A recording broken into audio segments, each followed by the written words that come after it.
Hello class 8. In today's video, we will study about the period of transition. In this video, we will create a general idea of events and changes that occurred all over the world during the period of study. We will recognize, understand and reflect on the important movements such as Renaissance and Reformation. We will analyze the radical changes brought about by the Industrial Revolution, and we will also evaluate the impact of imperialism on the world.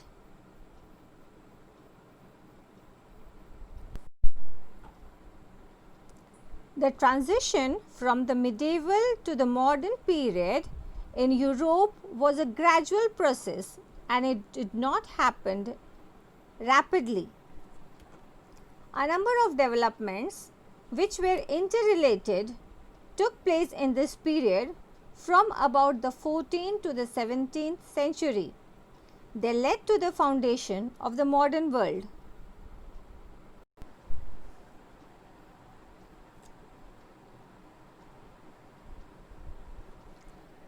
Towards the end of the Middle Age, many changes were going on in Europe.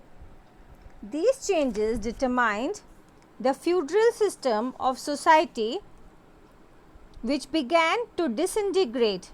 That means it began to decline. Now let us understand what is feudal system.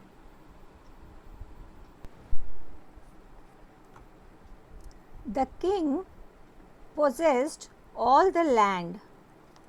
Okay, so it was difficult for him to manage such a big administration.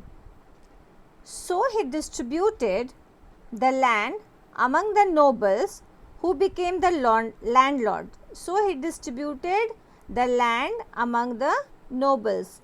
Now these nobles were supposed to give money and army to the king whenever he was in need. They were supposed to give money every year, some amount of money to the king, and they also had to provide army whenever the king was in need. Now what this noble did, they distributed the land to the knights, and they were the warrior groups. They were the protection giving groups. Okay, so these knights were supposed to give protection to the landlords and to the king whenever they needed. These landlords distributed the land to the peasants. They distributed the land to the peasants. These peasants did agriculture on the land, and they gave production and money to the knight. The knights gave protection, the knights gave money to the nobles, and the nobles gave protection and money to the king.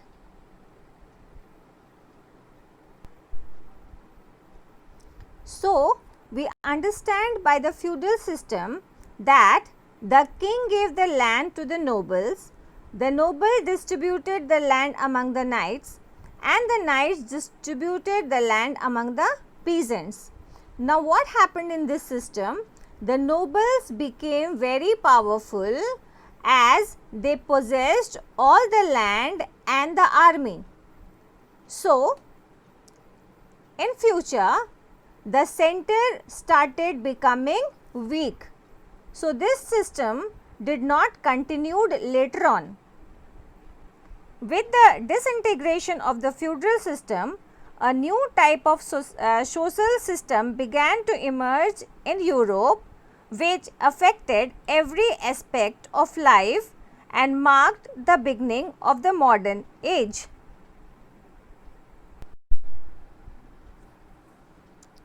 One of the first development in the Middle Age that marked the beginning of new era was the Renaissance.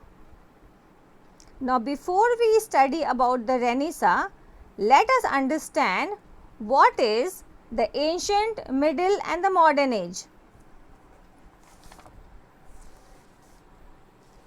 The medieval age or the middle age is said to be the dark age by some of the historians. It extended from 5th to the 14th century. Now, why it is called the dark age? Because at that period of time, the churches, the nobility and the landlords were very powerful. There were no growth in art, culture and literature in this period. But before that, when we learn about the ancient age, we see that it is also known as civilization time. Civilization growth has developed at that time and due to Greek and Roman civilization. The Greek and Roman civilization was very developed and there were growth in art and literature in the ancient age. So, the development stopped due to too much influence. The development in the medieval age, it stopped due to too much interference of church and nobility in the society.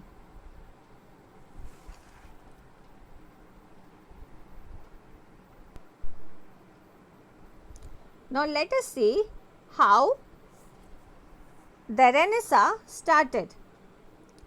The Turks captured Constantinople in 1453 CE. This compelled many Greek scholars to flee the place with their manuscripts. Now, these scholars, Greek scholars with lots of manuscripts, they took shelter in Italy.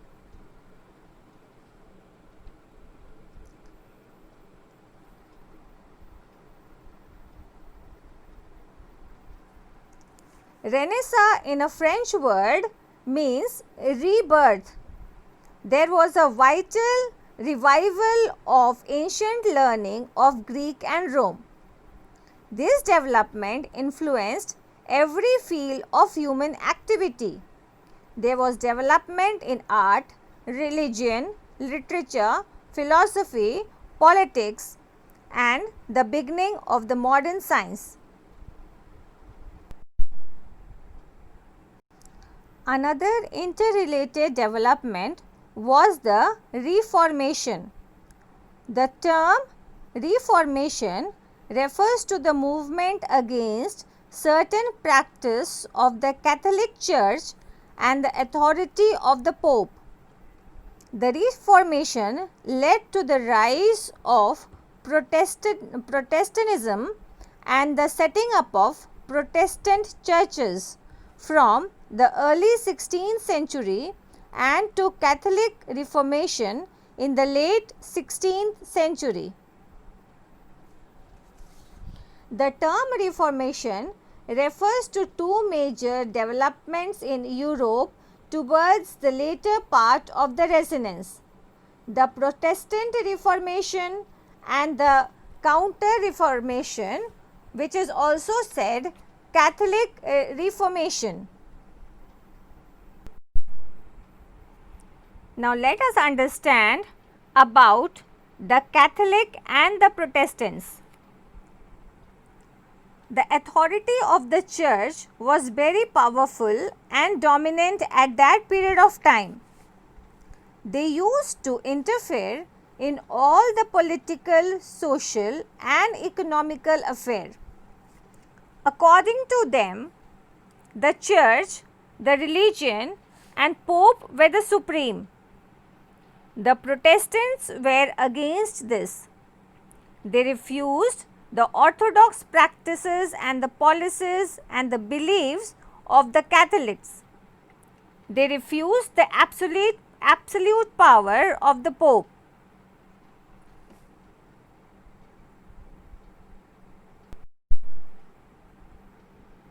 Martin Luther, a monk in Germany, led the Reformation movement.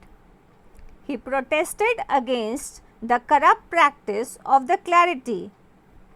The Protestant Reformation resulted in the split of Christianity and a section of a large number of the country from the Roman Catholic Church, and established of separate church in those countries. But Reformation was not an isolated religious movement, it was a part of Resina. Resina led to the end of the medieval period and the emergence of modern world. Another development which marked the beginning of the modern age in Europe was a series of voyages of discovery. Helped by some remarkable invasions, daring sailors sailed for distant land. They were financed by rulers and merchants who sponsored the costly voyage of the seafarers for the profits that the voyage would bring. The discovery of the seafarers extended man's knowledge around the world.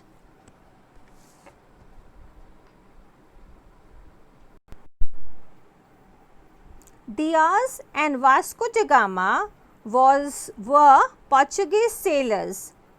Diaz reached the southernmost tip of Africa, which came to be known as Cape of Good Hope. In 1498, Vasco da Gama, after travelling around Asian continent, reached Calicut on the west coast of India.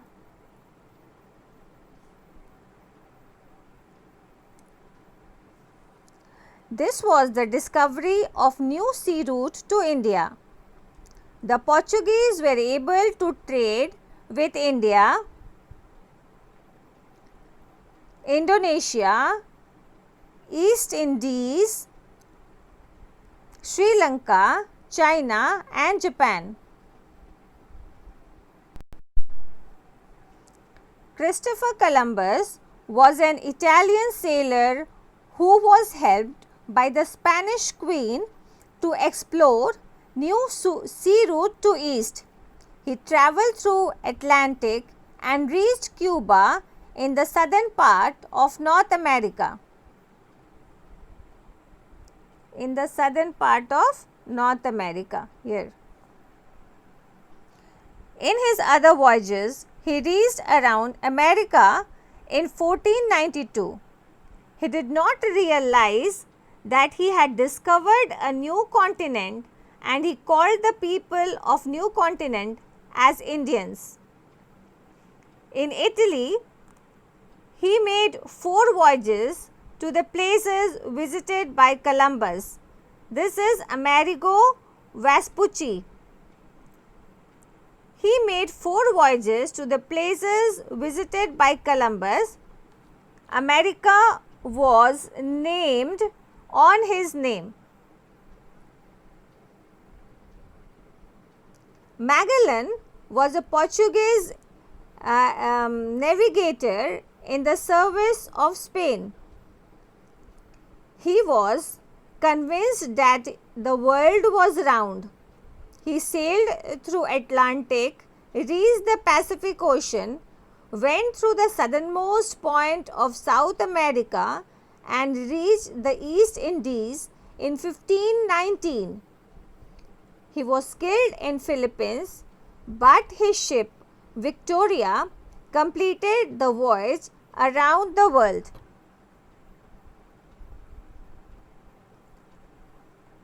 The Portuguese were able to trade with India, Indonesia, West Indies, China, Sri Lanka and Japan.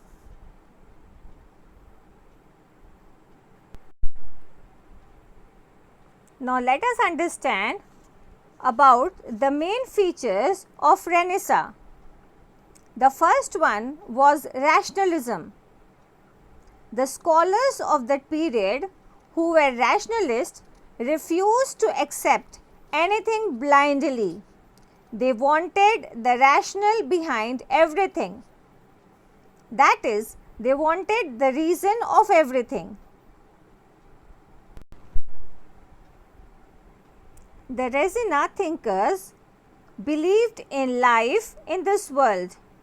They emphasized that all human beings had a right to express themselves freely, develop their talent, to think freely, and live life happily. The focus shifted from divine to human. Initially, they thought that the divine power was supreme. The churches and the popes were more important. Later on, they started thinking that the human were more important.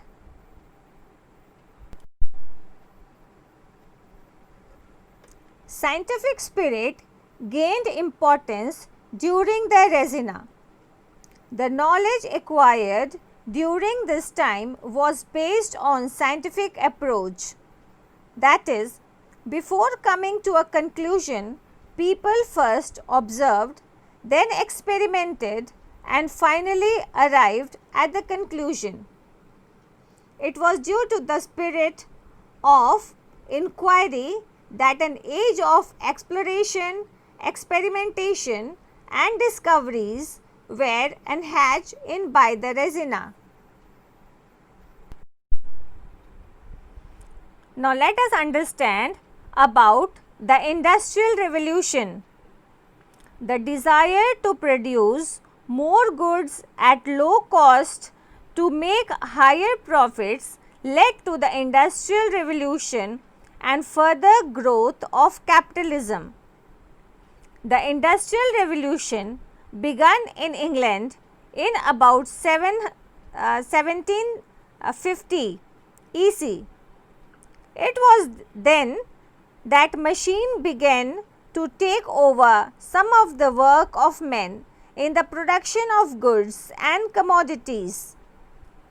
That is why we often say that the Industrial Revolution was the beginning of machine age. Of course, there were many machines in use before 1750. The plough, air pump, printing press, and spinning wheels are only a few of the many examples.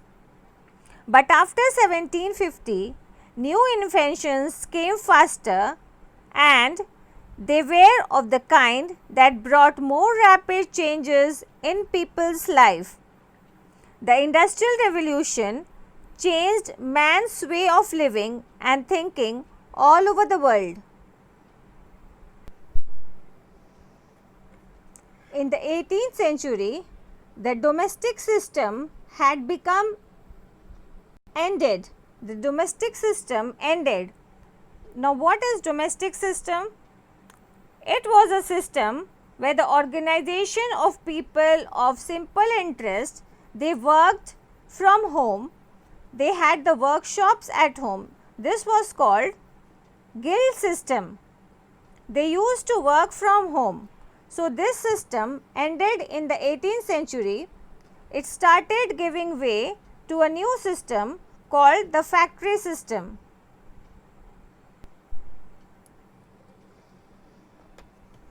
In place of simple tools and the use of animals and manual power, new machines and steam power came to be incredibly used. Many new cities sprang up, and artisans, peasants went there to work. Production was now carried on in the factories in place of the workshop in home with the help of the machines.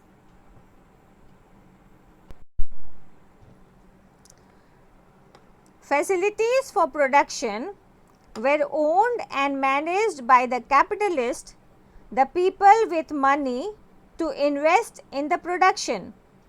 Everything required for production was provided by the capitalist for the workers who were brought together under one roof. Everything belonged to the owner of the factories, including the finished products, and worker worked for wages. This system was known as the factory system. Now let us understand why the Industrial Revolution began in England first. England in the 18th century was in the most favorable position for industrial revolution. Through its overseas trade, including trade in slaves, it had accumulated vast profit which could provide the necessary capital. In the trade rivalries of European countries, it has emerged as most powerful. England had acquired colonies which ensured a regular supply of raw materials. England has had plenty of natural resources such as iron and coal, essential for industries. The sources of iron and coal existed side by side, and this saved England from many difficulties that other countries faced.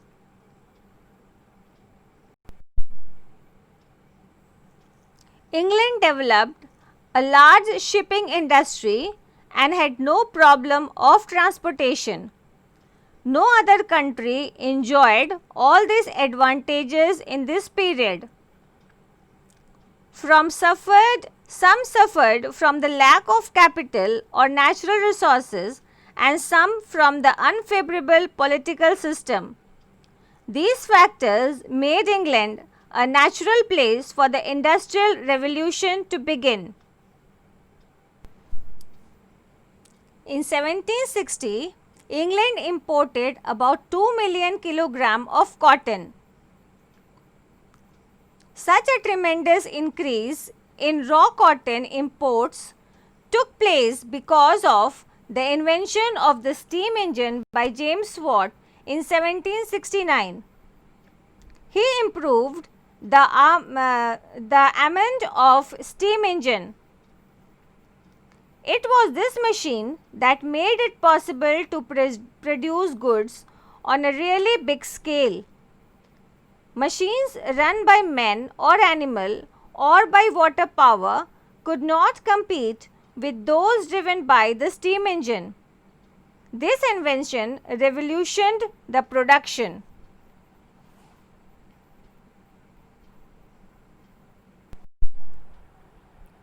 The Industrial Revolution resulted in mass production of a variety of goods which could not be consumed within a country. The surplus good had to be exported overseas. This led to the acquisition of colonies in Asia and Africa. Industrialization resulted in trade and commerce on large scale.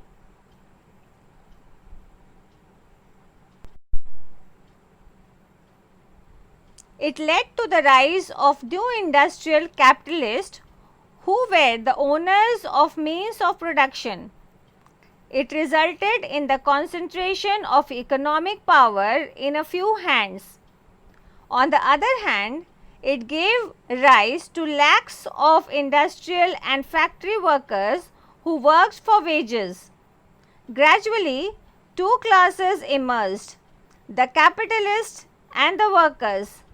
It led to exploitation of workers and social inequalities. In this map, we can see the colonies of the European country all over the world. The practice of establishing a colony's country's rule and dominance over the economic and political life of the people of another country is called imperialism or colonialism. After the Industrial Revolution in Europe, the leading industrial countries such as England, France, Portugal, Spain and Holland established colonies in Asia and Africa. Many countries of Asia and Africa were captured economically and politically. These countries became a source of raw materials to feed the industries in Europe. The surplus good products in industries of Europe were exported to overseas market of Asian and African countries to get huge profits.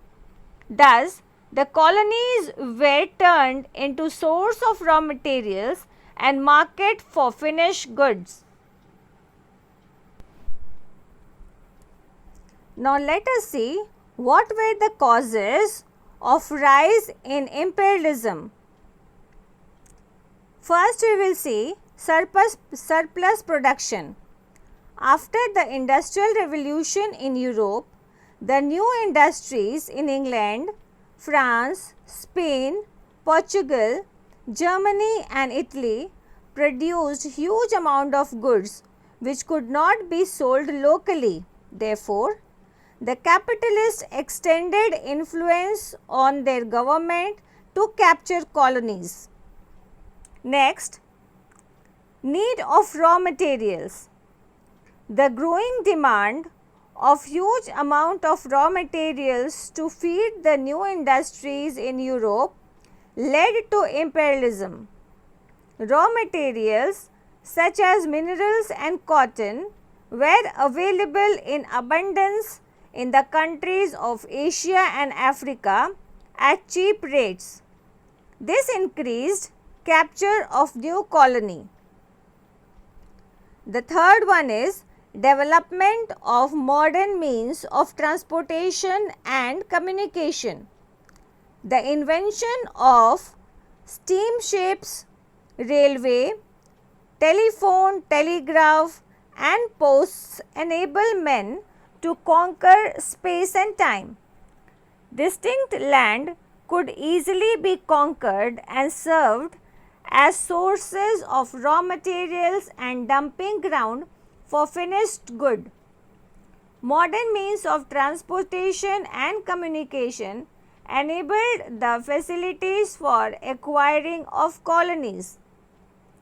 The pressure of population. The population of Europe increased rapidly in the 19th century. The European countries had small territories. The extra and surplus population had to be provided basic facilities and new regions to settle down. This led to the establishment of colonies. Rise in industrial capitalism. The merchants and traders looked for expansion of their business. The surplus capital of industrialists needed to be safely invested. Owners of shipping companies and bankers always looked for new and better opportunities to earn more and more. Contribution of Christian missionaries also. The zeal to spread Christianity in distinct land of Asia and Africa played a crucial role in the spread of imperialism. Christian missionaries were active in colonies and applied means of spread Christianity. Civilization mission of Europe. Europeans considered it their divine task to spread modernist European culture in the backward areas of Asia and Africa. It was considered a white man's burden on to teach civilized customs and manners to the colored people. Thus, false racial pride added to the raging fire of imperialism.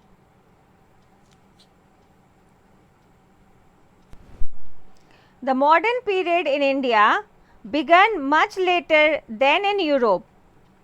The British introduced many reforms which helped in the development in the modern period in India.